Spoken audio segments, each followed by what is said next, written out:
Il paraît qu'en ayant des hot dogs en guise de doigts, on devient super bon avec ses pieds. Il va falloir que je m'entraîne encore un peu. 7. 7 Oscars. Bon, moi je fais du tir à l'arc. C'est bien aussi. Oh, mais comme je suis ravie qu'il ait tout raflé. C'est tellement mérité. Sincèrement, j'ai jamais autant pleuré de rire au cinéma. Franchement, c'était complètement dingue. On était une quinzaine dans la salle, on était tous en train d'essayer de se retenir de rire, mais à un moment donné, on n'en pouvait plus. Mais tu sais, quand tu ris tellement qu'il n'y a même plus aucun son qui sort de ta bouche. Everything, Everywhere, All at Once. C'est l'histoire d'Evelyn, propriétaire d'une laverie, épouse de Waymond et maman d'une ado avec laquelle elle n'arrive plus à communiquer. Alors qu'elle est en burn-out complet et mise sous pression par une contrôleuse des impôts hyper vache, une version alternative de son mari débarque pour lui annoncer qu'elle doit sauver le monde d'une entité maléfique. Rien que ça. Elle se retrouve alors plongée dans le multivers, ayant accès à toutes les vies qu'elle aurait pu mener si elle avait fait des choix différents. L'un des éléments ultra comiques du film, c'est qu'en fait elle peut switcher d'une version d'elle-même à une autre en réalisant des actions complètement loufoques et déjantées.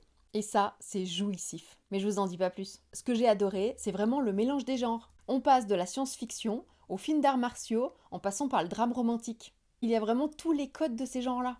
Et niveau casting, mais quelle pépite! La grande surprise a été de retrouver Ke-Huy Quan. Data dans les Goonies, 2001 dans Indiana Jones.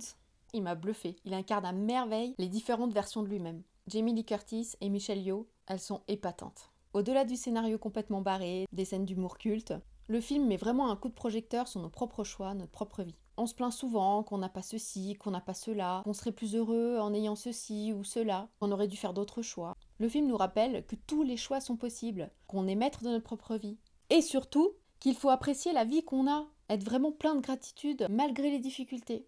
Et j'ai un mot pour vous, les Daniels, qui avez réalisé ce film. I never thought of myself as a screenwriter or a storyteller. I never thought I was good enough. I have self-esteem problems. God, guys, my imposter syndrome is at an all-time high.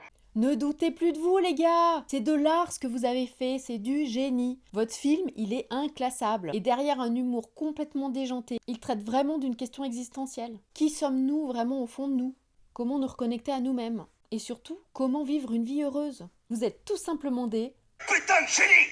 Donc, allez le voir. Dites-moi en commentaire quel est votre moment préféré du film. Et je vous laisse méditer sur cette phrase de Waymond. Quand je choisis de voir le bon côté des choses, je ne suis pas naïf. C'est stratégique et nécessaire. C'est ainsi que j'ai appris à survivre à travers tout.